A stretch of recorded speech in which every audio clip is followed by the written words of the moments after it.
इश्क अल्लाह ने दिया है तो आजमाइशें भी रखी है। कुरान सुनेंगे, बोलिए मोहब्बत से कहें सुभान अल्लाह। परवरदिगारे आलम रब्बे लम यज़ल व ला यज़ाल खालिक़े अर्ज़ व समा ने कुरान मजीद में फरमाया, अल्लाह का ऐलान है, इन्ना अरज़नल अमानता अलस समावाति वल अर्ज़ि वल जिबाल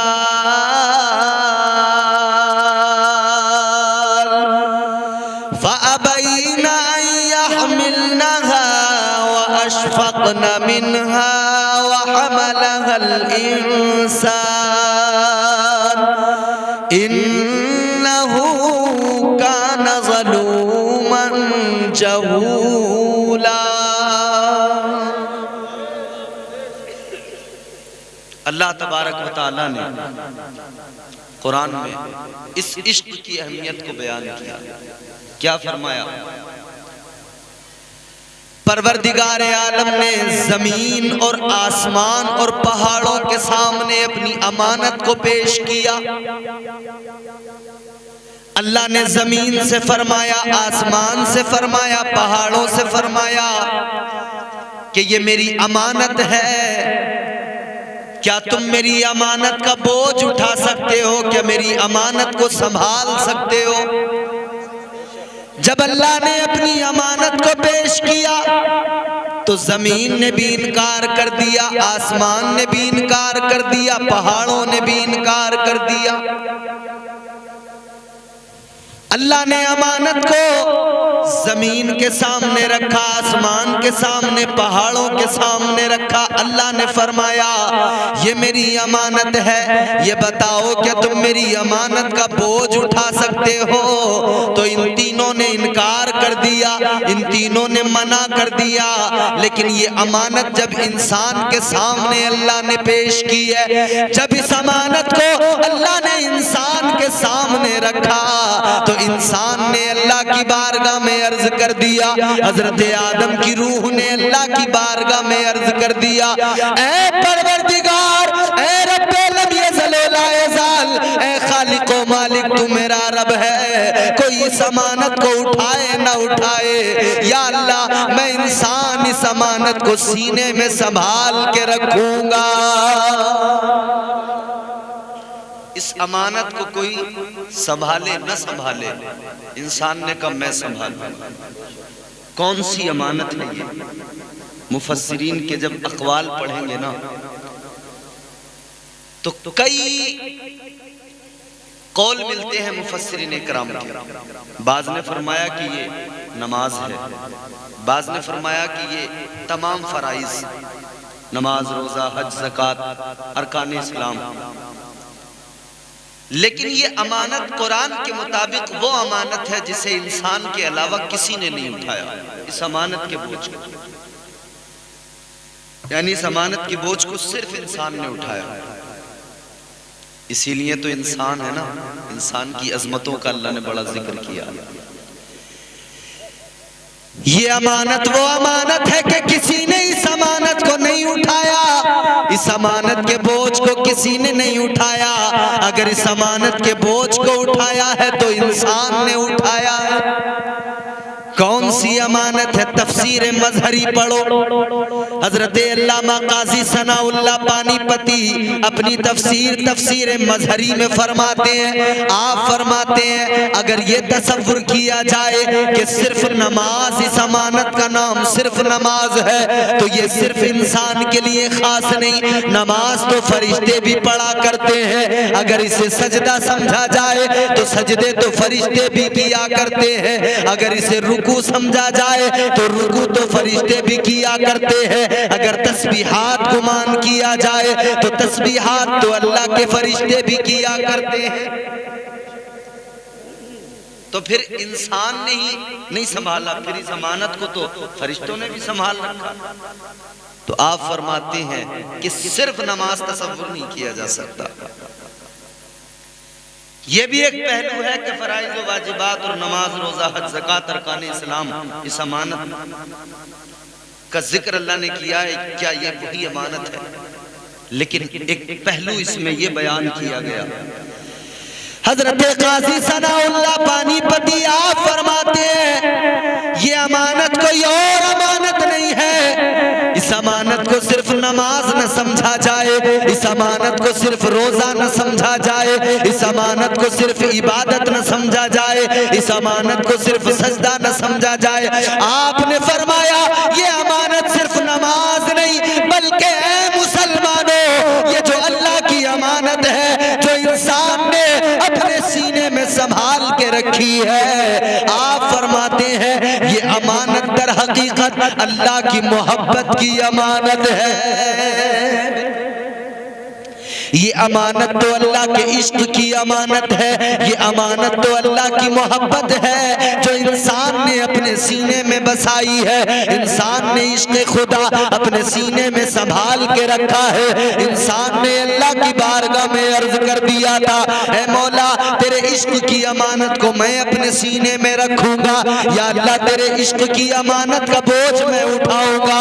अल्लाह ताला ने फरमाया ऐ इंसान सुन ले, अगर तू इश्क की अमानत को सीने में रखेगा तो इश्क में इम्तिहान भी होते हैं, इम्तिहान से गुजरना पड़ेगा, आजमाइशों से गुजरना पड़ेगा, इम्तिहान भी देने पड़ेंगे। इंसान ने अर्ज कर दिया ऐ मौला इश्क तेरा है, पाकीज़ा मोहब्बत है, या अल्लाह मैं इम्तिहान के लिए तैयार हूँ, या अल्लाह मैं आजमाइशों के लिए तैयार हूँ, या अल्लाह जो भी इम्तिहान होगा जैसी भी आजमाइश होगी मैं तैयार हूँ। अल्लाह ने फरमाया ऐ इंसान सुन ले, आजमाइशें शुरू होगी तो किस तरह से शुरू होगी। अल्लाह ताला ने फरमाया आदम बना के जन्नत में रखा जाएगा और फिर जब जन्नत से जमीन पे भेजा जाएगा तो 300 साल तक रोना पड़ेगा, इम्तिहान देना पड़ेगा। अर्ज किया मौला मैं रोने को तैयार हूँ। अल्लाह ने फरमाया मजीद इम्तिहान लिया जाएगा, या अल्लाह कौन सा इम्तिहान होगा। अल्लाह ने फरमाया यूनुस बना के मछली के पेट में रखा जाएगा। अर्ज किया मौला मैं मछली के पेट में रहने को तैयार हूँ, मैं इम्तिहान से गुजरने को तैयार हूँ। अल्लाह ने फरमाया और भी इम्तिहान होगा, या अल्लाह और कौन सा इम्तिहान होगा। अल्लाह ने फरमाया इम्तिहान ये होगा इब्राहिम बनाकर आग में डाल दिया जाएगा, या अल्लाह मैं आग में जाने को तैयार हूँ। अल्लाह ने फरमाया मजीद इम्तिहान होगा। अल्लाह ताला ने फरमाया इस्माइल बनाकर बाप के हाथों से तुम्हारी गर्दन पे छुरी रखवा दी जाएगी, इम्तिहान मोहब्बत में देना पड़ेगा। या अल्लाह मैं गर्दन पे छुरी रखवाने को तैयार हूँ, या अल्लाह मैं ज़िबा होने को तैयार हूँ। अल्लाह ने फरमाया और इम्तिहान होगा, याकूब बनाकर बेटा दिया जाएगा चांद सा यूसुफ, लेकिन फिर उसको जुदा कर दिया जाएगा। बेटे की जुदाई में रोना पड़ेगा, इतना रोना पड़ेगा कि आंखों का नूर चला जाएगा। तो अर्ज कर दिया मौला मैं इश्क में रोने को तैयार हूँ, मैं इम्तिहान से गुजरने को तैयार हूँ। अल्लाह ने फरमाया और इम्तिहान होगा, यूसुफ बना के कुएं में डाल दिया जाएगा, या अल्लाह मैं कुएं में जाने को तैयार हूँ। अल्लाह ने फरमाया खोटे सिक्कों में बेचा जाएगा। अर्ज किया मौला बिकने को तैयार हूँ। अल्लाह ने फरमाया मिस्र के बाजार में बेचा जाएगा। अर्ज कर दिया मौला बिकने को तैयार हूँ। अल्लाह ने फरमाया और इम्तिहान होगा, आखिरी रसूल बना के भेजा जाएगा, आखिरी पैगंबर बना के भेजा जाएगा, आखिरी नबी बना के भेजा जाएगा। जब तबलीग दोगे, जब इस्लाम की तालीम को आम करोगे, जब तबलीग होगी तो इम्तिहान होगे, फिर रास्तों में कांटे बिछाए जाएंगे। या अल्लाह इम्तिहान के लिए तैयार हूँ। अल्लाह ने फरमाया इम्तिहान और भी होगा, ताइफ की वादी में पत्थर मारे जाएंगे, खून जिस्म से बहने लगेगा, खून बहेगा, फिर भी हाथों को उठाया जाएगा। तो हाथों को उठाकर अपने दुश्मनों को दुआ देना पड़ेगा। या अल्लाह मैं दुआ देने को तैयार हूँ, या अल्लाह मैं इम्तिहान से गुजरने को तैयार हूँ। अल्लाह ने फरमाया और भी इम्तिहान होगा। या अल्लाह कौन सा इम्तिहान। अल्लाह ने फरमाया हुसैन बनाकर मक्का मदीना छोड़कर करबला में भेजा जाएगा। या अल्लाह मैं जाने को तैयार हूँ। अल्लाह ने फरमाया करबला में 6 महीने का बेटा शहीद होगा, उसे देख के सब्र करना पड़ेगा। अर्ज कर दिया मौला मैं बेटे को कुर्बान करने को तैयार हूँ, मैं इम्तिहान देने को तैयार हूँ। अल्लाह ने फरमाया जवान बेटे की सीने में बर्छी लगेगी, अली अकबर की जवानी लुट जाएगी, तुम्हें सब्र करना पड़ेगा। या अल्लाह मैं सब्र करने को तैयार हूँ, या अल्लाह मैं इम्तिहान देने को तैयार हूँ। अल्लाह ने फरमाया और भी इम्तिहान होगा। या अल्लाह और कौन सा इम्तिहान होगा? अल्लाह ने फरमाया आगे ये इम्तिहान होगा, हुसैन बनाया जाएगा, करबला में भेजा जाएगा, सर को सजदे में रखकर अपने रब की मोहब्बत में इस्लाम की खातिर सर को कटाना पड़ेगा, गर्दन का नजराना देना पड़ेगा, अपना घर बार लुटाने के बाद में अपना सर भी कटाना पड़ेगा। या अल्लाह मैं अपना सर भी कटाने को तैयार हूँ। तो अल्लाह ने फरमाया इसी पर बस नहीं होगा, और भी इम्तिहान लिया जाएगा। अर्ज किया मौला और क्या इम्तिहान होगा? अल्लाह ने फरमाया जब सर कट जाएगा, सर कटने के बाद में सर को नेज़े पे बुलंद किया जाएगा, तो नेज़े पे जब सर बुलंद होगा तो तुम्हें अल्लाह का कुरान सुनाना पड़ेगा। तो अर्ज कर दिया मौला मैं कुरान भी सुनाने को तैयार हूँ, नेज़े पे चढ़कर तेरा कलाम पढ़ने को तैयार हूँ। तो अल्लाह ने फरमाया ऐ मेरे बंदे, ऐ इंसान, अगर तू नेज़े पे चढ़कर कुरान सुनाने को तैयार है, अगर तू मोहब्बत में इम्तिहान देने को तैयार है, तो गौर से सुन ले, मैं भी तुझे वो इज्जत न दूं कि फरिश्तों से सजदा न करा दूं, तो मुझे अपना खुदा न कहना।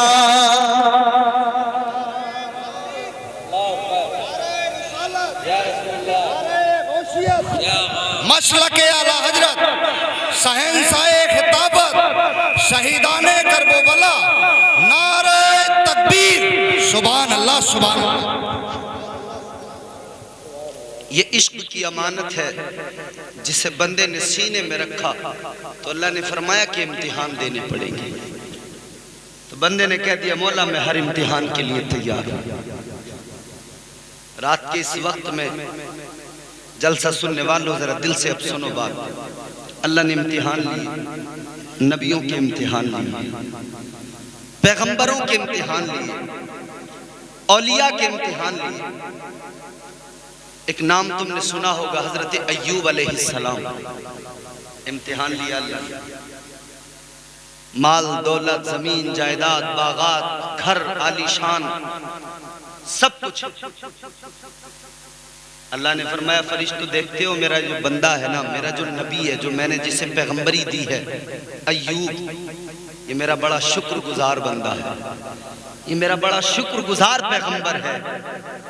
फरिश्तों ने अर्ज किया मौला जिसे इतनी नेमतें मिली हो, दौलत मिली हो, माल मिला हो, खजाना मिला हो, बेटे मिले हो, बागात मिले हो, सब कुछ मिला हो, इतना सब मिलने के बाद में अगर कोई शुक्र अदा ना करे तो क्या करे? या अल्लाह पता तो उस वक्त लगता है कौन कितना बड़ा शाकिर है जब उसके पास में कुछ ना हो। इम्तिहान जब उसका हो, उसे आजमाइश में डाला जाए, फिर पता लगता है कौन कितनी मोहब्बत करता है, कौन कितना बड़ा शुक्रगुजार है।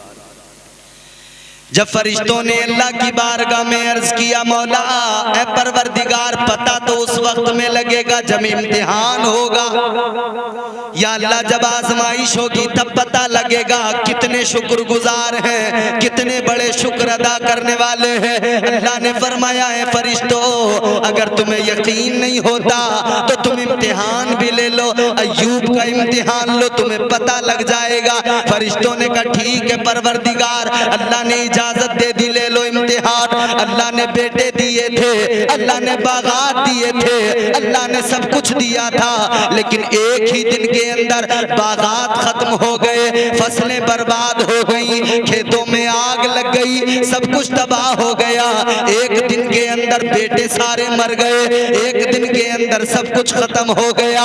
आप हजरत अय्यूब अलैहिस्सलाम खुद भी बीमार हो गए। बीमारी इतनी ज्यादा बड़ी है, इतनी ज्यादा बीमारी है, आबादी को छोड़ना पड़ा, आबादी से निकलना पड़ा, जिस्म से बदबू निकलने लगी, इतनी खतरनाक बीमारी हो गई। लेकिन हजरत अय्यूब अलैहिस्सलाम की जबान पर एक भी हर्फ पे शिकवा नहीं था, अल्लाह की बारगाह में एक शिकायत नहीं थी, अल्लाह का शुक्र अदा कर रहे थे, राजी बर रजा थे, अल्लाह की रजा में राजी थे। एक आपकी बीवी, एक आपकी जोजा बस आपके साथ थी, कोई और आपके साथ में साथी नहीं था। अल्लाह अकबर, गौर करो, हजरत अय्यूब अलैहिस्सलाम सब्र कर रहे हैं। एक दो दिन का जमाना नहीं गुजरा, एक दो साल का जमाना नहीं गुजरा, 12 साल इसी आलम में गुजर गए, 12 साल इसी परेशानी में गुजर गए। अपना हाल हम देखें, अपने ऊपर नजर डालें। हम कहते तो हैं हम अल्लाह से बड़ा प्यार करते हैं, हम कहते तो हैं हम अल्लाह से बड़ी मोहब्बत करते हैं, लेकिन एक बार फसल में नुकसान हो जाए हम हजारों शिकायतें अल्लाह से किया करते हैं। एक बार घर में कोई नुकसान हो जाए हजारों शिकायतें अल्लाह से किया करते हैं। अगर हमारा जरा सा नुकसान हो जाए हम अल्लाह से हजारों शिकायतें कर दिया करते हैं। लेकिन गौर तो करो, हजरत अय्यूब अलैहिस्सलाम, सारे बागात जल गए, सारी खेतियां तबाह हो गई, घर बार भी खत्म हो गया, औलाद भी चली गई, औलाद भी मर गई, सब कुछ खत्म हो गया। और ये एक वक्त का मामला नहीं रहा, एक दो साल का मामला नहीं रहा, 12 साल इसी कर्ब के आलम में गुजरे, 12 साल इसी इम्तिहान में गुजरे, इसी आजमाइश में गुजरे। अल्लाह ने फरिश्तों से फरमाया, ए फरिश्तों बताओ तुमने मेरे अय्यूब का इम्तिहान लिया, ये बताओ तुमने कैसा पाया। फरिश्तों ने अर्ज किया, ए मौला, ए रब्बे लम यज़ल व ला यज़ाल, हमने अय्यूब का इम्तिहान लिया, लेकिन मौला हमने देखा कि जितना वो उस वक्त में शुक्र अदा करते थे उससे ज्यादा तो शुक्र अदा करते हैं कम, लेकिन वो आज भी कम शुक्र अदा नहीं करते। या अल्लाह वो तेरी रजा में राजी है, या अल्लाह वो हर हाल में शाकिर है। ए परवरदिगार, इम्तिहान मुकम्मल हो गया, या अल्लाह अय्यूब कामयाब हो गए। अब वही अय्यूब अलैहिस्सलाम है, अल्लाह ने दौलत भी दोबारा दी है, अल्लाह ने सेहत भी दोबारा दी है, अब बीमारी भी खत्म हो गई है, अब अल्लाह ने बेटे भी दे दिए, औलाद भी दोबारा मिल गई, सब कुछ मिल गया। हजरत अय्यूब का इम्तिहान मुकम्मल हो गया। अब किसी ने मालूम किया, ए अय्यूब अलैहिस्सलाम ये बताओ, एक जमाना वो था कि जब परेशानियां थी, एक जमाना वो था जब मुसीबतें थी, एक जमाना वो था जब कुछ भी नहीं था, जिसमें भी अपने आप भी बीमार थे, कुछ भी नहीं था। एक दौर वो गुजरा है, एक वक्त वो गुजरा है, और एक वक्त ये है कि अल्लाह ने सब कुछ अता कर दिया। तो पूछने वाले ने मालूम किया, ये बताओ ये दोनों वक्त तुम्हारे सामने हैं, इन दोनों में तुम्हारे लिए, तुम्हारी नजर में सबसे अच्छा कौन सा वक्त था? उस वक्त परेशानियां थी, इस वक्त आसानियां। तो बताइए कौन सा वक्त अच्छा था? हमसे अगर ये सवाल हो, कोई आदमी मालदार हो जाए ना, थोड़ी सी नेमतें अल्लाह ताला अता कर दे और उसे कुछ दौलत मिल जाए, तो वो लोगों के सामने बैठ के कहता है, अरे साहब बहुत मेहनत की मैंने। फिर अल्लाह का करम, अल्लाह का फजल उसे याद नहीं रहता। फिर वो कहता है, साहब अपनी मेहनत के दम पे यहाँ तक आया हूँ, बड़ी मेहनत की है मैंने, बहुत भागा। अरे नादान, ये याद रखना, अल्लाह ताला कभी लेके आजमाता है, कभी दे के आजमाता है। बंदे को चाहिए कि अल्लाह की रजा में राजी रहे, साबिर और शाकिर बन के जिंदगी गुजारे। अल्लाह से मोहब्बत का दावा है। हजरत अय्यूब अलैहिस्सलाम से कहा गया, ए अय्यूब बताओ कौन सा वक्त अच्छा था? हजरत अय्यूब का जवाब सुनोगे मचल उठोगे। हजरत अय्यूब अलैहिस्सलाम ने फरमाया, हर वक्त में जो भी वक्त है वो अल्लाह ने बनाया है, हर वक्त अच्छा है, हर वक्त को अल्लाह ने बनाया, हर वक्त अच्छा है। मगर आप फरमाते हैं ये दो दौर जो मेरी जिंदगी के हैं, एक वो दौर जो परेशानियों का दौर है, एक वो दौर है जो आसानियों का दौर है। आप फरमाते हैं यूं तो हर हाल में अल्लाह का शुक्र है। यूं तो हर हाल में अल्लाह तबारक व तआला जिस हाल में रखे हम उस हाल में राजी है। हर वक्त अल्लाह ने बनाया है, यूं तो हर वक्त अच्छा है, मगर हजरत अय्यूब फरमाते हैं कि अगर मुझसे मेरे दिल का हाल मालूम करोगे तो वो जो परेशानियों का वक्त था, वो जो आजमाइश इम्तिहान का वक्त था, आप फरमाते हैं मेरी नजर में वो ज्यादा अच्छा था। कहा गया भाई वो कैसे अच्छा था, उसमें तो बड़ी परेशानियां। फरमाने लगे हाँ परेशानियां तो थी, बीमार भी था मैं, मगर अच्छा इसलिए था। आप फरमाने लगे जब मैं बीमार था, जब मैं इम्तिहान में था, जब मैं आजमाइश में था, कोई मेरा हाल पूछने वाला नहीं था, कोई मेरे करीब आने वाला नहीं था। उस वक्त में जब मैं बीमार था लोग मुझसे दूर जाते थे, मगर वो वक्त इसलिए अच्छा था कि उस वक्त में हर दिन मेरा खुदा, मेरा परवरदिगार मुझसे मेरा हाल मालूम किया करता था। अल्लाह हर दिन मुझसे कहता था ए अय्यूब ये बता तेरा क्या हाल है। कहते वो मेरा रब मेरा हर दिन हाल मालूम करता था। फरमाते हैं कि जब मेरा रब मेरा हाल मालूम करता था ना, आप फरमाते हैं 24 घंटे रात और दिन के होते हैं, फरमाते हैं 12 घंटे मेरे उस मस्ती में गुजर जाते थे। उस मस्ती के आलम में 12 घंटे गुजर जाते थे कि मेरे रब ने मुझे याद किया है। वो खुदा जो सुपर पावर है, वो खुदा जिसकी शान है इन्नल्लाह अला कुल्ली शैइन कदीर, वो परवरदिगार, वो खालिक़े कायनात, वो खुदा, वो मुझ जैसे का मेरा हाल मालूम कर रहा है। वो मुझे इतनी इज्जत दे रहा है कि मेरी हर दिन खबर ले रहा है, मेरा हाल मालूम कर रहा है। आप फरमाते हैं ये जो इश्क का खुमार था, ये जो इश्क की मस्ती थी, हर दिन अल्लाह जब मालूम करता था 12 घंटे मेरे उसी मस्ती के आलम में गुजर जाते थे, उसी मस्ती में 12 घंटे का वक्त गुजर जाता था। आप फरमाने लगे 12 घंटे उस मस्ती में गुजरते थे और बाकी के जो 12 घंटे थे वो उस इंतजार में गुजरते थे कि अब 12 घंटे गुजरने के बाद में मेरा अल्लाह मुझसे दोबारा मेरा हाल मालूम करेगा। 12 घंटे मस्ती में कि अल्लाह ने हाल मालूम किया, 12 घंटे फिर इस इंतजार में कि मेरा रब मेरा हाल मालूम करेगा। ये इश्क है मेरे भाई, इस इश्क में इम्तिहान होते हैं, ये अल्लाह की मोहब्बत है। इस दौर में ये भी एक इम्तिहान से कम नहीं कि किसी के यहाँ शादी हो और फिर वो नाच गाने से अपने आप को रोक ले, ये भी एक आजमाइश है।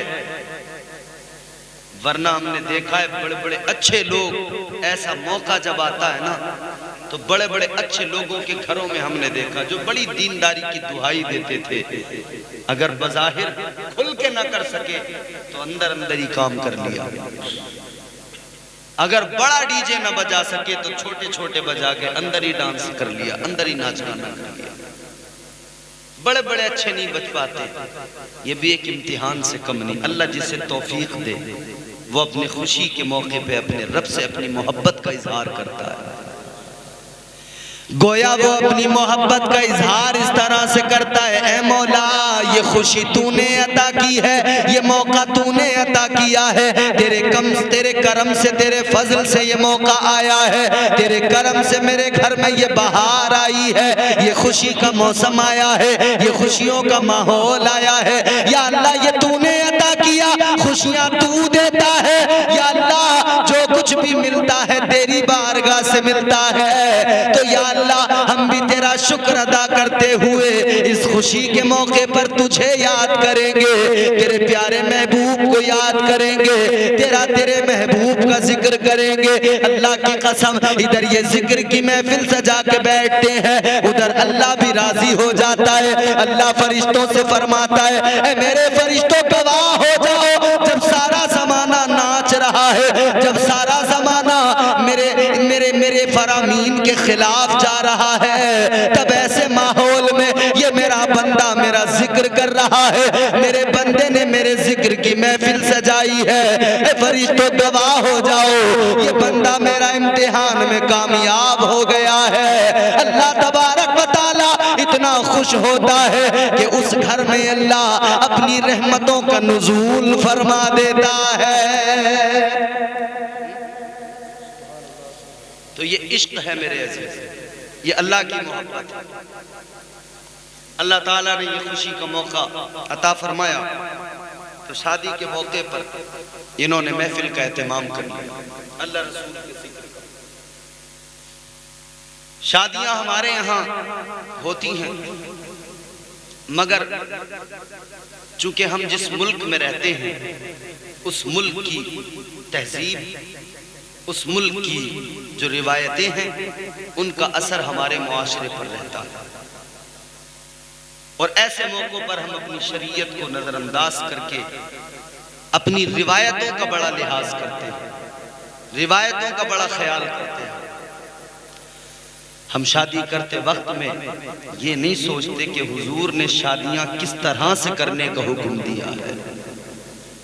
हम जब शादियां करते हैं तो ये नहीं सोचते कि ये भी एक आजमाइश है, अगर हम शादी हुजूर के तरीके के मुताबिक करें तो अल्लाह और उसका रसूल दोनों राजी हो जाएंगे।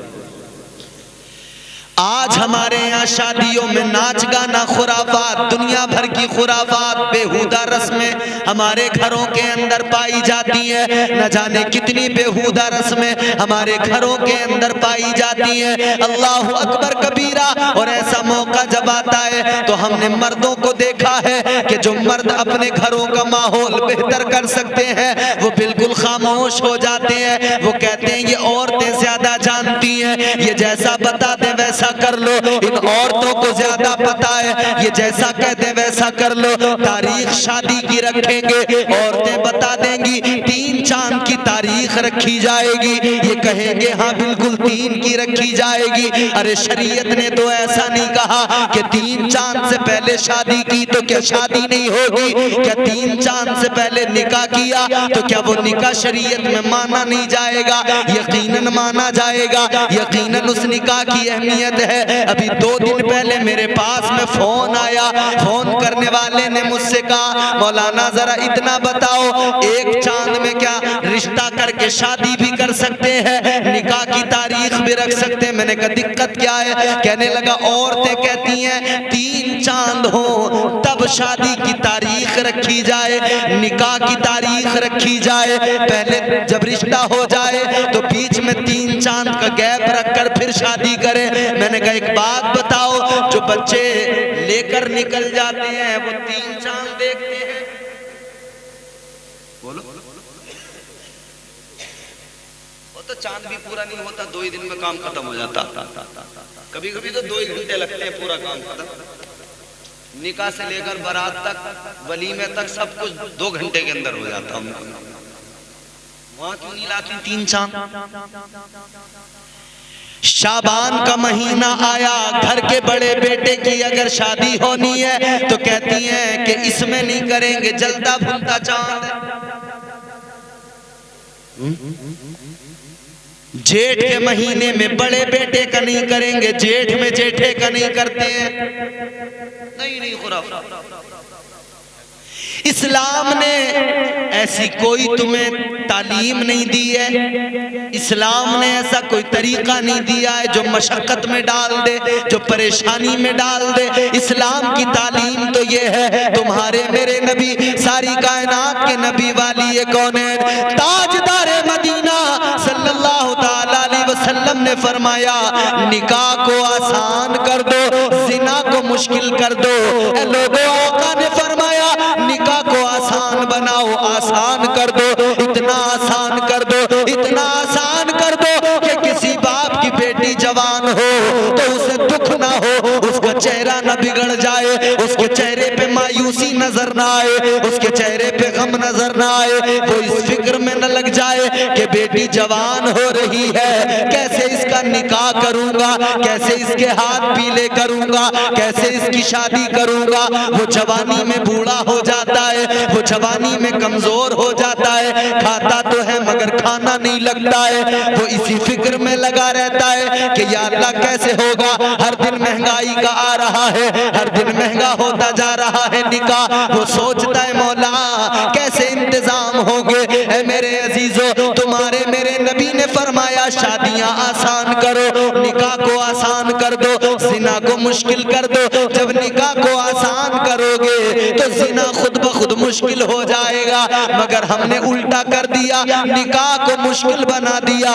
निकाह की बात आती है तो हम कहते हैं अभी उम्र क्या हुई है, अभी और बड़ा होने दो, अभी तो पढ़ाई चल रही है, अभी तो इसकी तालीम मुकम्मल नहीं हुई। हम कहते हैं अभी पैरों पे खड़ा होने दो, कोई जरा कारोबार तो करने दो तब निकाह करेंगे। कहते हैं कि बीवी को क्या खिलाएगा, अरे तेरी मेरी औकात क्या किसी को खिलाएं, खिलाने वाला तो खुदा है, रोजियां देने वाला तो खुदा है। जब तेरा मेरा कोई कारोबार नहीं होता तब भी परवरदिगार तुझे मुझे खिलाता है। जब हम खाली फिरते हैं कोई काम नहीं होता तब भी अल्लाह तुम्हें और मुझे रिस्क दिया करता है। ये सोचने वालों कि हम उस वक्त शादी करेंगे जब बच्चा कमाने लगेगा, मुझे ईमानदारी से बताओ जो इस फिक्र में लगे रहते हैं सरकारी नौकरी मिल जाए तब बच्चे की शादी करेंगे, वो बच्चा सरकारी नौकरी के चक्कर में फिर वो इंतजार में लगा रहता है कब नौकरी लगेगी, वो इंतजार में लगा रहता है कब मैं पैसा कमा के कारोबार अच्छा करूंगा,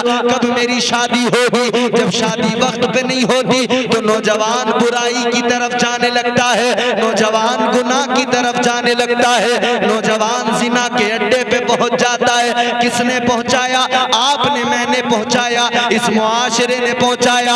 अगर एक नौजवान गुनाह के अड्डे पे पहुंचा कोई और जिम्मेदार नहीं है, हम और आप जिम्मेदार हैं। इसलिए कि आका ने फरमाया निकाह को आसान करो, जिना मुश्किल हो जाएगा।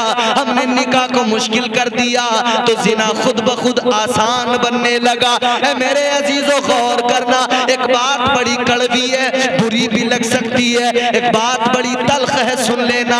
वो तल्ख बात ये है, आका ने फरमाया निकाह को आसान करो, जिना को मुश्किल करो, मगर हमने बिल्कुल उल्टा किया, निकाह को मुश्किल कर दिया, जिना को आसान कर दिया।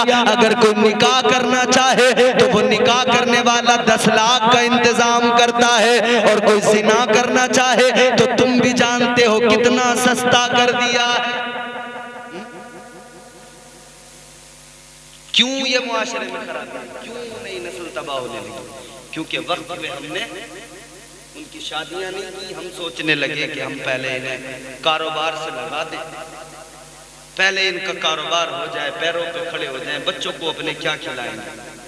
किसी की कोई औकात नहीं। जब अल्लाह ताला तुम्हारी जिंदगी में किसी को शामिल करता है ना तो उसका रिस्क भी उसके साथ ही तुम्हारी जिंदगी में आता है।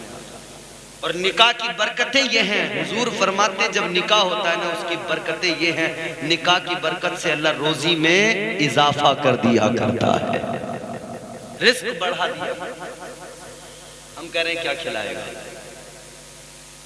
तो पहली चीज तो ये कि हमारे यहाँ शादियों में खुराफात इस कदर हो गई बहुत ज्यादा।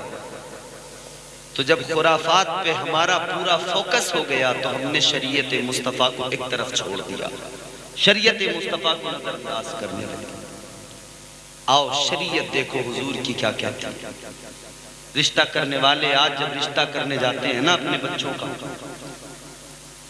अगर कोई अपनी बेटी के लिए रिश्ता तलाश करता तो वो भी ये चाहता कि मुझे कोई इलाके का सबसे बड़ा अमीर मिल जाए। बेटी का रिश्ता करने चला है मगर वो भी जज की तलाश में निकला है, वकील की तलाश में निकला है, टीचर की तलाश में निकला है। और फिर जब जज वकील ढूंढता है तो फिर उसकी हैसियत के बराबर फिर उसको जो है करना भी पड़ता है, और फिर करता है तो रोता है, कहता है जी क्या करूं, फिर मजलूम बन जाता है।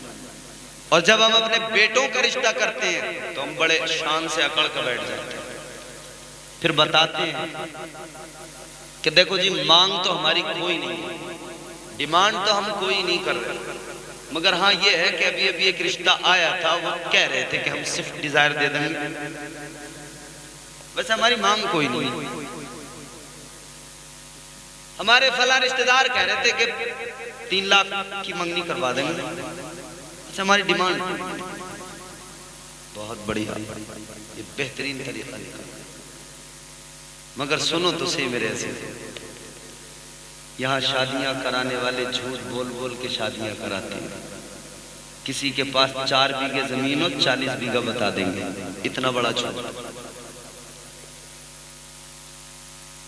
और एक झूठ तो बड़ा आम है, कोई 5वीं क्लास में फेल हो गया हो ना, हाई स्कूल है, 5वीं क्लास में जो फेल हो गया वो हाई स्कूल बताया जाता है। इतना झूठ बोल बोल के शादियां हो रही। तो मुझे बताओ, जो रिश्ता झूठ की बुनियाद पर होगा, उस रिश्ते में मोहब्बत रहेगी, उस रिश्ते में खुलूस रहेगा, उस रिश्ते में एतबार रहेगा? नहीं रहेगा। शादियां किया करो आका के तरीके पे अमल करके किया करो, वरना याद रखो एक तरफ तो हम मजलूम बन जाते हैं, दूसरी तरफ हम जालिम भी बन जाते हैं। जब लड़के की शादी करेंगे तो जालिम, और लड़की की करेंगे तो मजलूम। लड़की की शादी का मौका है तो सुलट गए, सुकड़ गए, फिर मजलूम बन गए, फिर तो चेहरा भी अफसरदा हो गया। और बेटे की शादी का नंबर आया तो फिर सीना तान के चलने लगे। यानी जालिम भी खुद है, मजलूम भी खुद है, और दुनिया को रो रो के दिखा रहे हैं, दुनिया को रो रो के अपना गम सुना रहे हैं। अपना रोना रोने वालों ये भी देखो, अगर मैं अपने आप को सुधार लूं, सारा मुआशरा खुद ब खुद सुधर जाएगा। पहले मैं अपने आप को सुधारूं, पहले मैं अपने आप को बेहतर कर लूं। मैं खुद जालिम हूं, खुद ही मजलूम हूं, किसी के लिए जालिम हूं तो किसी का जुल्म मुझ पर। मैं जुल्म ना करूं तो कोई मुझ पर जुल्म ना करेगा। क्या देख के शादी करते हैं? मालदार, दौलतमंद, चाहे वो हराम की दौलत जमा करके बैठा हो, मगर हमें मालदार चाहिए। आका ने फरमाया 3 चीजों की बुनियाद पर रिश्ते हुआ करते हैं। दौलत की बुनियाद पर रिश्ते होते हैं, हुस्न की बुनियाद पर रिश्ते होते हैं, या फिर दीनदारी की बुनियाद पर। हुजूर ने फरमाया ये तीसरी चीज जो है इसको मुकद्दम रखो। रिश्ते करो तो दौलत ना देखा करो, रिश्ते किया करो तो दीनदारी देखा करो। दीनदारी की बुनियाद पर रिश्ते किया करो, फिर देखना कैसी मोहब्बत होगी, फिर देखना उस रिश्ते में मिठास कैसी होगी। आओ एक रिश्ता तुम्हें बताता हूँ, बड़ा मुकद्दस रिश्ता है, बड़ा पाकीज़ा रिश्ता है। तुम्हारे मेरे नबी की पहली बीवी जनाबे हजरत सैयदा खदीजतुल कुबरा से मेरे आका का निकाह हुआ है। अल्लाहु अकबर कबीरा। इस रिश्ते की मिठास भी देखो, इस रिश्ते का खूबसूरती भी देखो, इस रिश्ते के प्यार को देखो, इस रिश्ते की मोहब्बत को देखो। अल्लाहु अकबर, गौर करो, मेरे आका की भी शादी हुई है। मेरे आका का पहला निकाह जनाबे सैयदा खदीजतुल कुबरा से हुआ है। जानते हो कौन है खदीजा?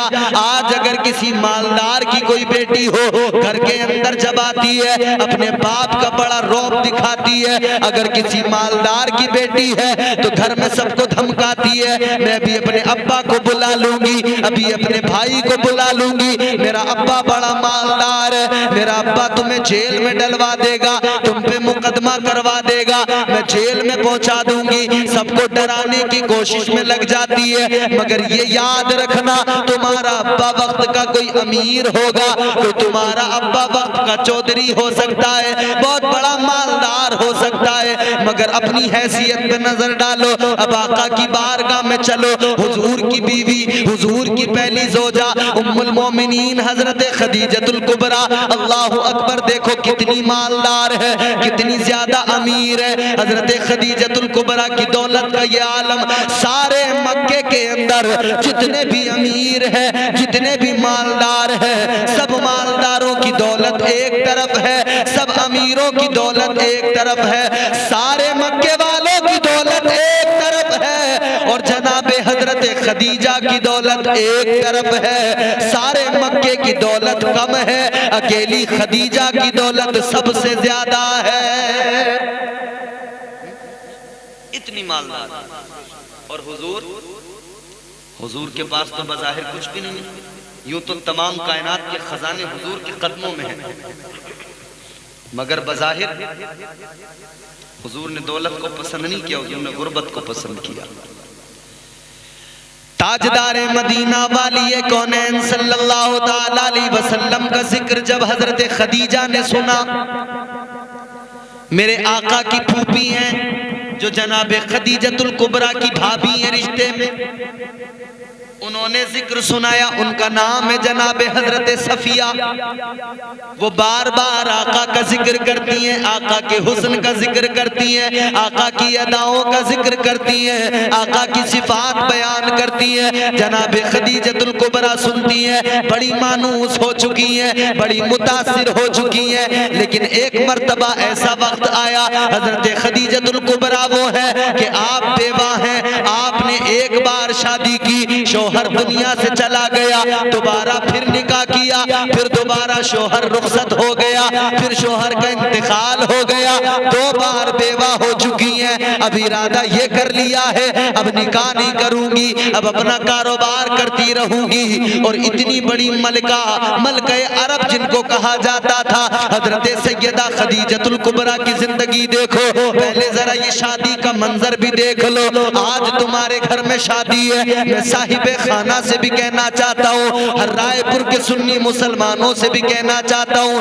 जरा गौर से सुनना। एक शादी हमारे यहाँ है और हमारे सबके घरों में शादियाँ होती हैं, मगर आका की शादी देख लो, आका का रिश्ता देख लो, आका की मोहब्बत देख लो। अल्लाह अकबर कबीरा। हजरत खदीजतुल कुबरा का कारोबार बहुत ज्यादा है। अब कारोबार इतना ज्यादा है, मुल्क शाम में आपका सामान जाता है, माले तिजारत जाता है, लेकिन बार बार किसी और को भेजना पड़ता है। तो कोई जाता है तो कोई माल में कमी ज्यादती कर देता है, या कोई आपका पैसा मार लिया करता है। आप बड़ी फिक्रमंद है, क्या करूं। एक दिन जिक्र कर रही है, जनाबे सफिया से जिक्र कर रही है, आका की फुप्पो से जिक्र कर रही है कि मैं बड़ी परेशान हूं, मुझे कोई ऐसा आदमी नहीं मिलता जो ईमानदार हो, ऐसा आदमी नहीं मिलता जो मेरा कारोबार संभाल सके, जो मेरे बिजनेस को संभाल सके। मैं उसे तनख्वाह पे रखूंगी, मैं उसे सैलरी दिया करूंगी। अल्लाह अकबर कबीरा। इतना सुना तो आका की फुप्पो जान ने फरमाया कि अगर तुमको नेक आदमी चाहिए, अगर तुमको ईमानदार चाहिए, अगर तुमको अमीन चाहिए अपने बिजनेस के लिए, अपनी तिजारत के लिए, तो मेरा भतीजा मोहम्मद मौजूद है। मेरा भतीजा इतना बड़ा अमीन है कि सारा मक्का अपनी अमानतें मेरे भतीजे के पास ला के रखता है। सारे अमीर अपनी अमानतें मेरे भतीजे के पास लाकर रखा करते हैं। कहने लगी सच्चा ऐसा है कि जितने भी झूठे हैं, सारे मक्के के लोग जो खुद झूठे हैं, वो खुद झूठे होने के बावजूद भी मेरे प्यारे भतीजे को सच्चा कहा करते हैं। वो उसे सच्चा कहते हैं, सादिकुल वादुल अमीन कहते हैं। वो ऐसा सच्चा है, वो ऐसा अमीन है। अल्लाह अकबर। इतना सुना, जनाबे खदीजतुल कुबरा ने कहा ठीक है, उनको बुला लो। अब जनाबे खदीजतुल कुबरा ने कह दिया, आका की फुप्पो ने आका को बुलाया। अल्लाह अकबर। जनाबे खदीजा ने कहा कि ये बताओ, आप मेरा माले तिजारत लेके जाओगे, आप मेरा माले तिजारत लेके जाओगे। कहा ठीक है, लेके जाऊंगा। कहने लगी मैं तुमको तनख्वाह दूंगी, बताओ कितनी तनख्वाह लोगे। आका ने फरमाया मैं तनख्वाह पर काम नहीं करूंगा, मैं काम करूंगा तो पार्टनरशिप में काम करूंगा। हुजूर ने मिजाज दिया कि काम अपना किया, नौकरी से अच्छा काम है अपना, छोटा हो बड़ा हो अपना। हुजूर ने फरमाया नौकरी नहीं, सैलरी पर काम नहीं होगा। अगर तुमको अपना काम बिजनेस आगे बढ़ाना है तो पार्टनरशिप रहेगी। का ठीक है, बात तय हो गई। दर हकीकत जनाबे खदीजतुल कुबरा का हुजूर को बुलाना और माले तिजारत देकर भेजना, ये दर हकीकत हुजूर की मोहब्बत उनके दिल में आ चुकी थी और हुजूर को परख कर देखना चाहती थी, वरना हुजूर की मोहब्बत तो उस दिन खदीजतुल कुबरा के दिल में आ गई थी जिस दिन आपने ख्वाब देखा था। हजरत खदीजतुल कुबरा एक ख्वाब देखा था। जनाबे हजरत खदीजतुल कुबरा ने ख्वाब देखा तो रात में अचानक उठी, बेदार हुई और उठकर फौरन पहुंच गई नौफल बिन वर्का बिन नौफल के यहाँ पर। वो उस वक्त के बड़े आलिम थे, आसमानी किताबों का मुताला करते थे। वर्का बिन नौफल के पास पहुंच गई, जाकर कहने लगी, ए मेरे भाई मैंने ख्वाब देखा है। कहने लगे क्या ख्वाब देखा है? कहने लगी मैंने ख्वाब ये देखा है, मैं सोई हुई हूँ, मैंने ख्वाब देखा आसमान का सूरज मेरी आगोश में आ गया और उस सूरज की रोशनी से मशरिक भी रोशन हो गया, मगरिब भी रोशन हो गया। उसकी रोशनी इतनी ज्यादा फैल गई, इतना सुना। वर्का बिन नौफल ने कहा बहन यहीं पे रुको, अभी आया। अंदर गए, किताबों के वर्क पलटने लगे, आसमानी किताबों के वर्क पलटने लगे और जब अंदर से वापस आए, आने के बाद में कहने लगे, ए बहन खदीजा सुनो, ये जो तुमने ख्वाब देखा है बड़ा प्यारा ख्वाब देखा है। कहने लगी ताबीर बताओ। वर्का बिन नौफल ने कहा था ताबीर इसकी ये है कि जो तुमने ख्वाब देखा है, ये जो आसमान का सूरज तुम्हारी आगोश में आया, दर हकीकत इसकी ताबीर ये है यही मक्का होगा, इसी मक्का की सरजमीन पर नबूवत का सूरज तुलू होगा। नबूवत का सूरज जब चमकेगा तो वो सूरज नबूवत का तुम्हारी आगोश में आएगा, आगोश तुम्हारी होगी, तुम्हारी आगोश के अंदर नबूवत का सूरज आएगा और उस सूरज की रोशनी से मशरिक व मगरिब रोशन हो जाएंगे। अल्लाह अकबर। इतना सुना जनाबे खदीजतुल कुबरा उस दिन सुना है, उसी दिन आका की मोहब्बत खदीजतुल कुबरा के दिल में आ गई थी। उसी दिन उन्हें पता लग गया था कि अल्लाह का आखिरी रसूल मेरी आगोश में जरूर आएगा। उसी दिन पता लग गया। हजरत खदीजतुल कुबरा ने माल तिजारत दिया, आका को भेजा और एक अपना गुलाम भी साथ भेजा, का इन पे नजर रखना, देखते रहना। गुलाम साथ साथ गया, आका गए, माल तिजारत लेकर तिजारत हुई। शाम के अंदर जब दुकान लगाई गई ना, तुम लोग अपनी मंडियों में दुकानें लगाते हो ना ले जाकर, जब मटर लेके जाते हो गाड़ी खड़ी हो जाती है मंडी में, तो व्यापारी आते हैं, देखते हैं मटर किसकी अच्छी है, जिसकी अच्छी है उसकी पहले बिक जाती है। जिसका रेट अच्छा हो, सस्ता हो, माल अच्छा हो, उसका नंबर पहले, वो जल्दी बेच के अपने घर आता। हुजूर जब पहुंचे हैं शाम के बाजार में और जब माल तिजारत रखा गया है ना, जब गुलाम ने दुकान लगाई है, सामान रखा है, तो इसने देखा अभी दुकान लगी नहीं कि ग्राहक पहले आने लगे। अभी सामान लगा ही रहे हैं, लगा नहीं है, खरीदार पहले आ गए। और जो आता है वो मालूम करता है इसकी कीमत, इधर ये कीमत बताता है, वो कम ज्यादा करता ही नहीं है, पूरी कीमत देता, सामान लेके जाता नहीं, रुकता है, ठहरता है। एक के बाद एक, एक के बाद एक, एक के बाद एक, लाइन लगती गई। बाजार के और दुकानदार परेशान है कि आखिर आज ऐसा क्या हुआ, हमारी दुकानों पे कोई आने को तैयार नहीं, और अभी वो दुकान भी नहीं लगा पाए कि उनकी दुकान पर लाइन लग गई है खरीदने वालों की। अब ये गुलाम सोच रहा था कि मैं शायद बहुत बड़ा कोई ताजिर बन गया, मुझे कोई तिजारत करने का अच्छा हुनर मुझे आ गया, ये वजह है कितने लोग हैं। उसने कहा क्या बात, आज हमारी दुकान पे इतने खरीदार हैं, हमारा सामान या तो ज्यादा अच्छा है या फिर हमारा तरीक़ेकार ज्यादा अच्छा है, बेचने का अंदाज ज्यादा अच्छा है।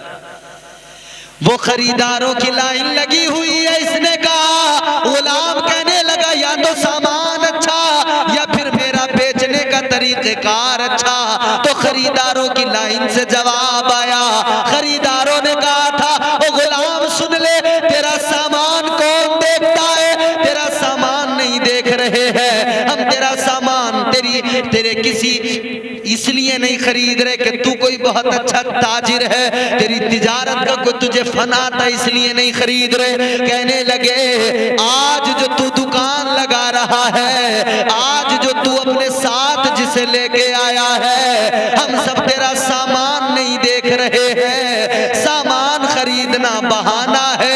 दर हकीकत हमें तो इनके चेहरे को देखना है और दीदार करना है, इनके चेहरे की तजल्लियों को देखना है, इनके चेहरे के हुस्न को देखना है, इनकी पेशानी के नूर को देखना है। इसलिए सामान तो हम बहाना है, ये खरीदारी बहाना है। हम तिजारत के लिए नहीं आए, हम तो मुस्तफा की जियारत के लिए आए हैं।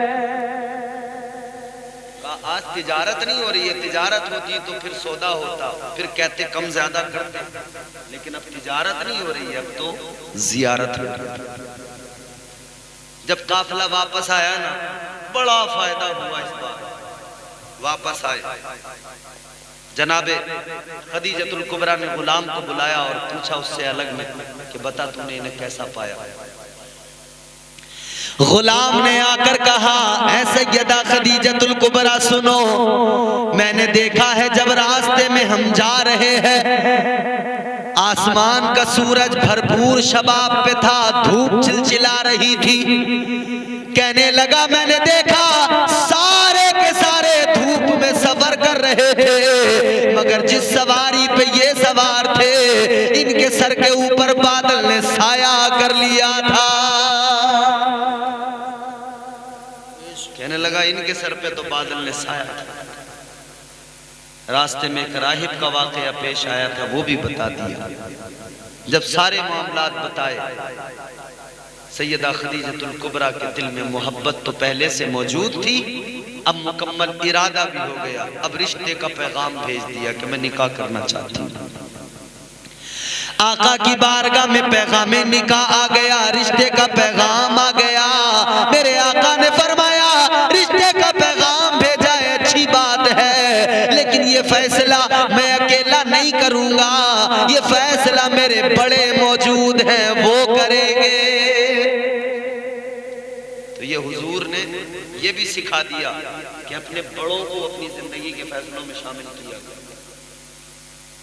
खुद ही अब्बा न बन जाया करो पूरे कि बस फोन कान पर लग गया तो फिर अब तुम्हारे जैसे तुम करते रहोगे वैसे ही होगा।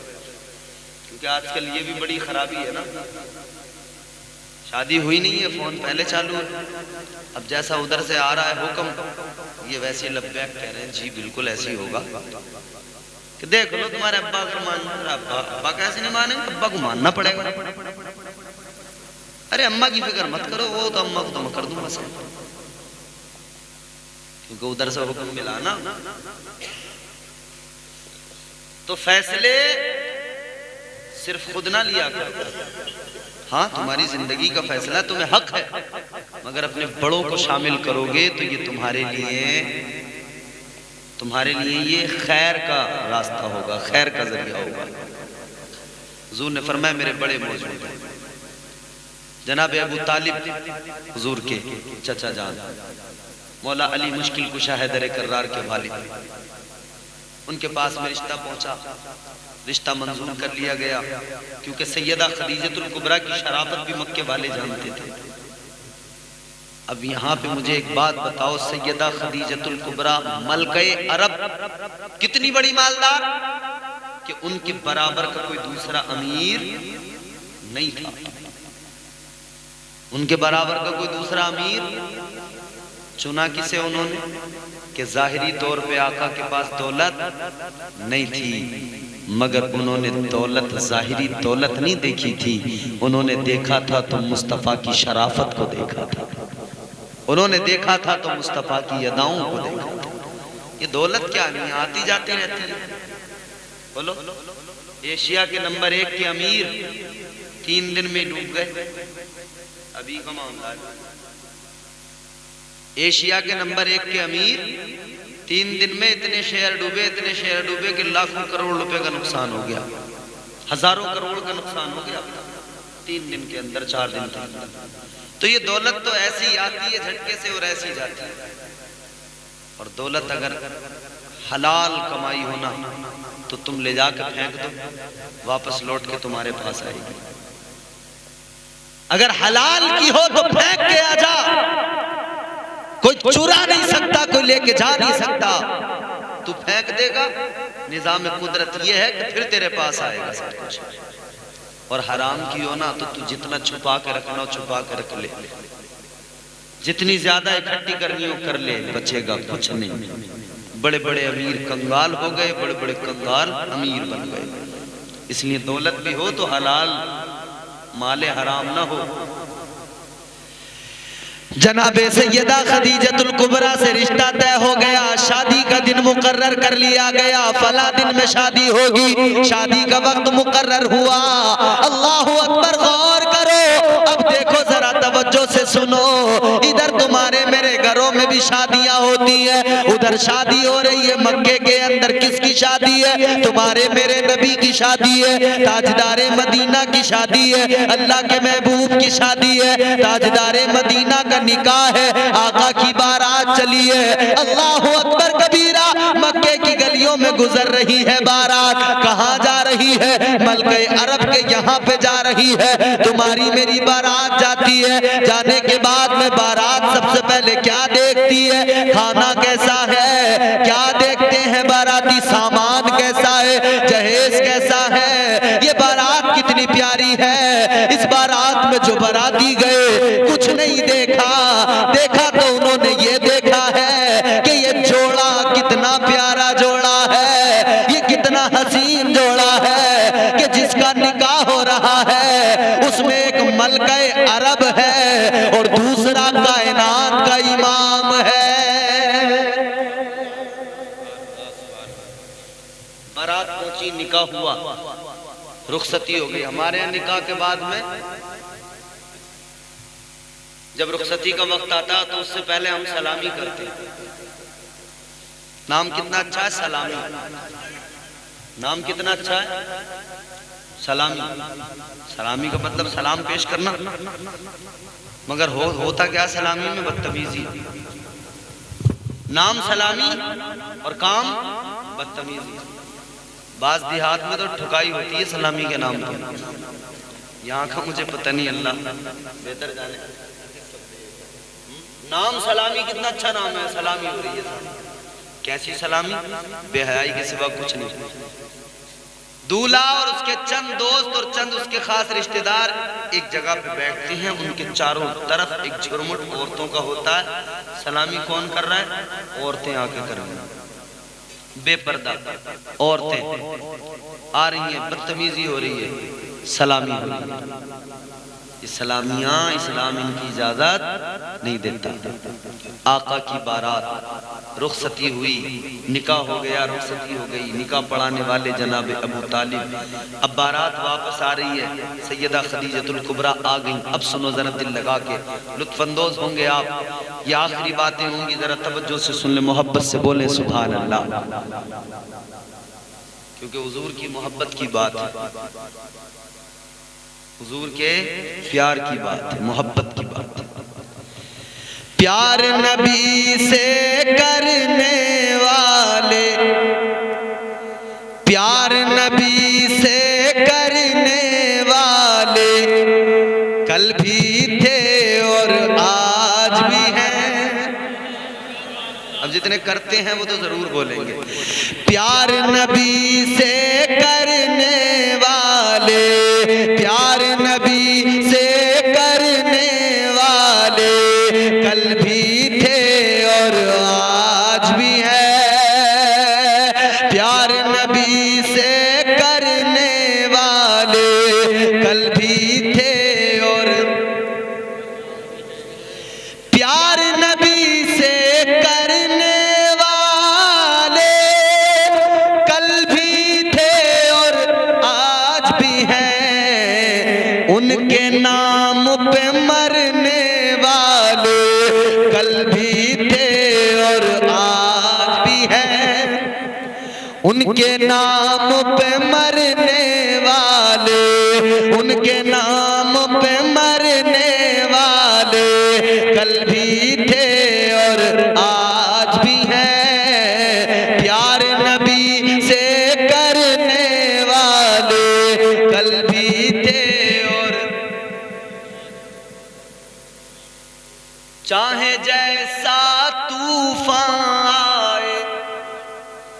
उनकी निस्बत के सदके,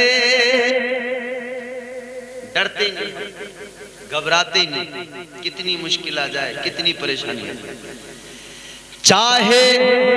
चाहे जैसा तूफान आए, उनकी निस्बत के सदके, चाहे जैसा तूफान आए, उनकी निस्बत के सदके, दरिया पार उतरने वाले, दरिया पार उतरने वाले कल भी थे और आज भी है, दरिया पार उतरने वाले कल भी थे और आज भी है, उनके नाम पे मरने वाले कल भी थे और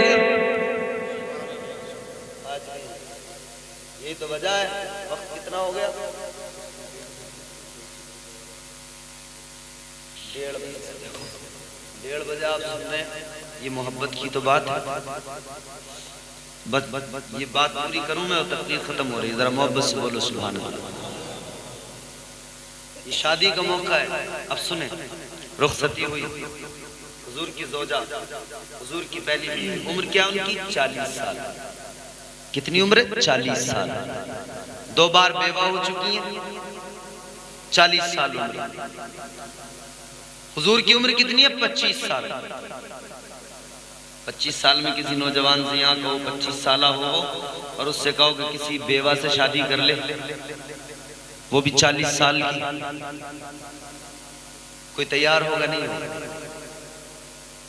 यहाँ तो अगर कोई किसी बेवा से शादी करना चाहे ना, तो लोग कहते हैं कि यार बड़ी बेइज्जती होगी, कोई मिल नहीं रही थी क्या, इससे कर लिया।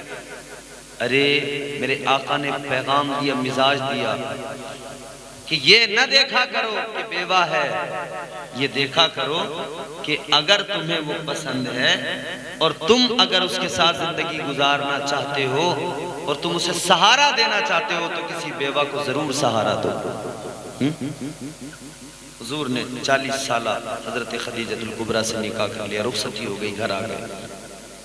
पहली रात है, पहली शब, इधर हुजूर बैठे, इधर जनाब खदीजा बैठी। ताजदारे मदीना वाली कौनैन सल्लल्लाहु ताला अलैहि वसल्लम की प्यारी बीवी जनाब हजरत खदीजतुल कुबरा ने अपना सारा माल रख दिया, सारा खजाना रख दिया, सारी दौलत को आका के सामने रख दिया। मलके अरब है, कितनी दौलत है, सारी दौलत को रख दिया। कितनी दौलत है? फरमाया गया इतना खजाना, इतना माल का ढेर लगा। उधर सामने आका है, इधर जनाब खदीजा है, इतना ढेर लगा कि जनाब खदीजा को उस ढेर की वजह से आका नजर नहीं आ रहे थे। इतना माल का ढेर लग गया। जनाब खदीजा की सारी दौलत है।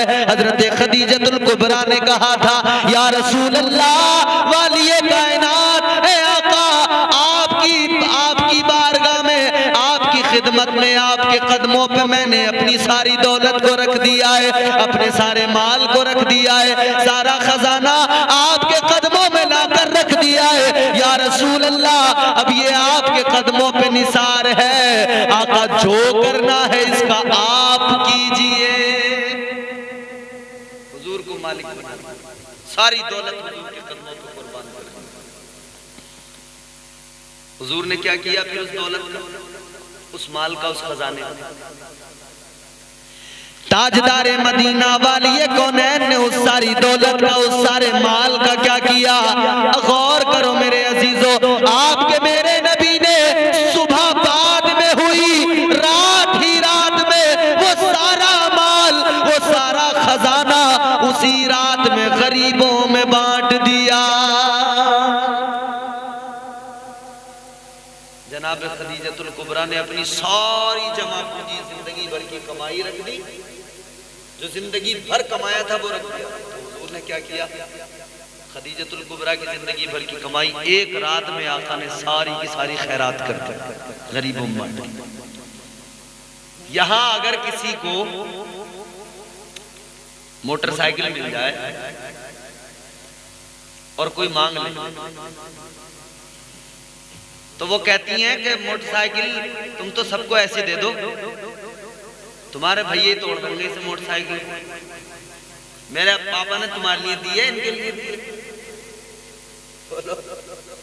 अगर कोई अपनी बेटी को 1,50,000 रुपए दे दे, जो आजकल चलन है, चल रहा है,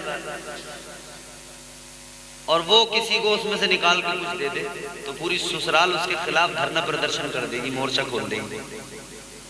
कहेंगे भाई इसलिए दिए थे, तू लुटा दे, इसलिए दिए थे। और फिर और बढ़िया वाला फार्मूला क्या होता है उसमें, छोटा वाला भाई या कोई पड़ोसी आया कि वो गाड़ी की चाबी दे दे, तो अब मना कैसे करें, तो उसका आसान तरीका ये ढूंढ लिया कि चाबी नहीं मिल रही,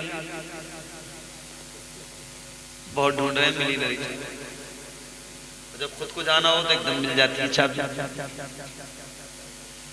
बहरहाल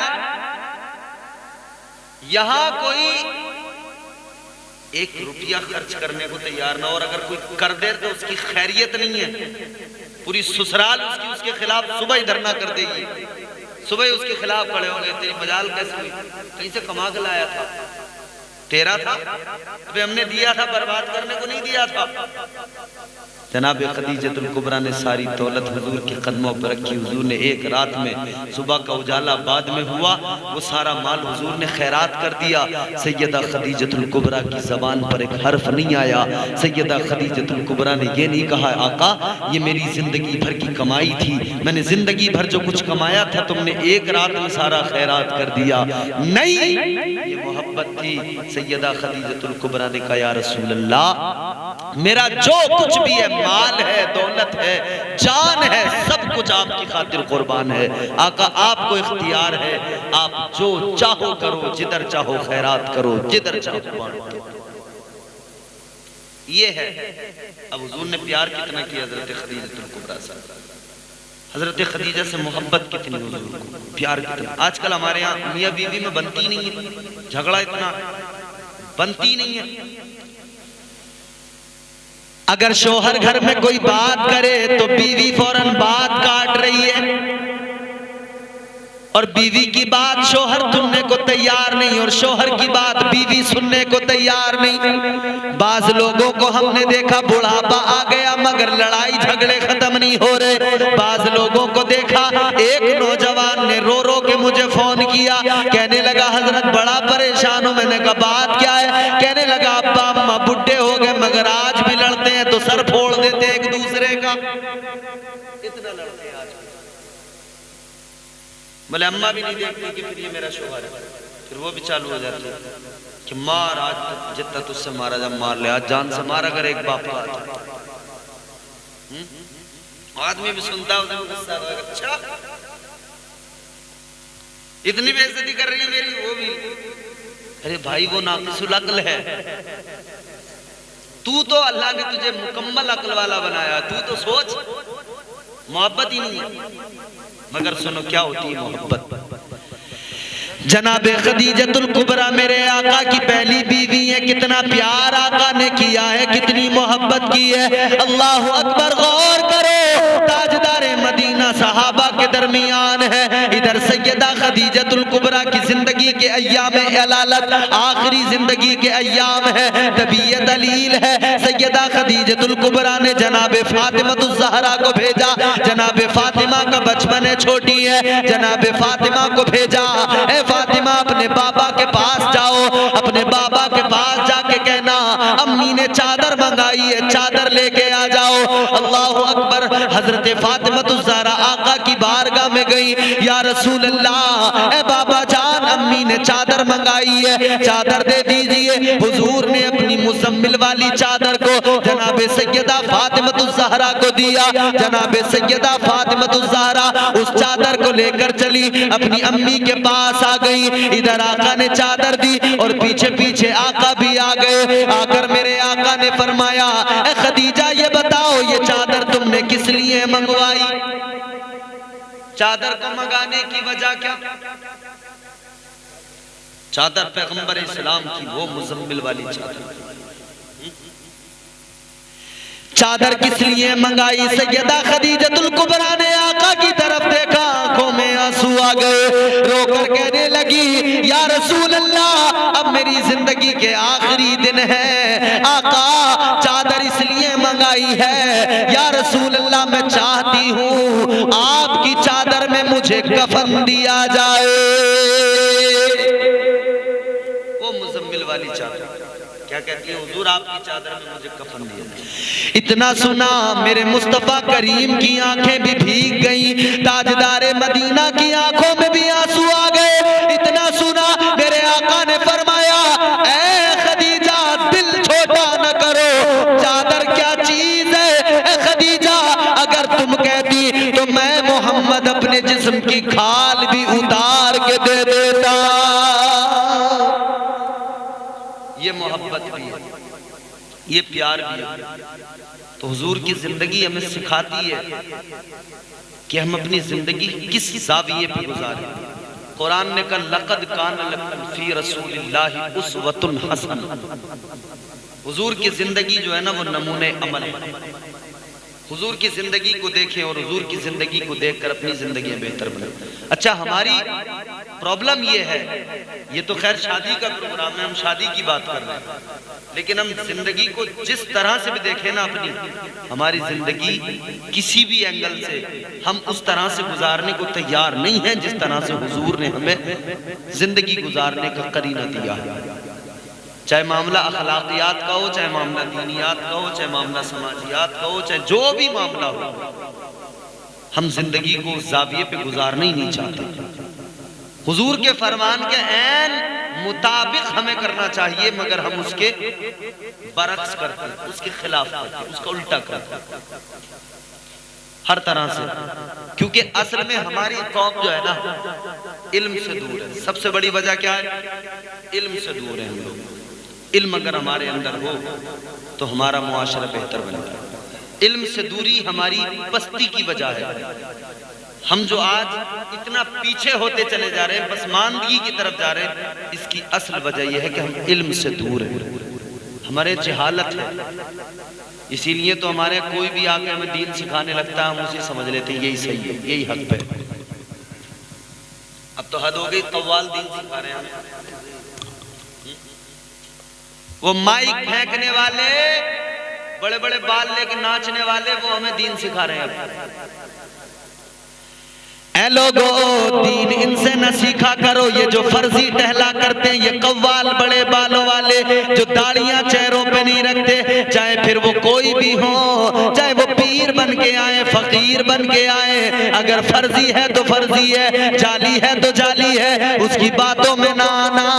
याद रखना तुम्हें इस्लाम मिला है, दीन मिला है, ये मुस्तफा का वो प्यारा दीन है जो मुकम्मल ज़ाब्ते हयात है, मुकम्मल दस्तूर हयात है। ऐ मेरे अजीजों, इस दीन के मुताबिक जिंदगी गुजारो, इस्लाम के ऐन मुआफिक जिंदगी गुजारो। कव्वालों से दीन न सीखा करो, मुजाविरों से दीन न सीखा करो। ये दीन नहीं सिखाते, बल्कि ये लोगों को बददीन बना दिया करते हैं। और जहाँ दीन होता वहीं दिक्कत होती है। अभी हाल ही का मामला है ना, बिल्कुल ताजा, सलाम पढ़ा जा रहा है आका की बारगाह में।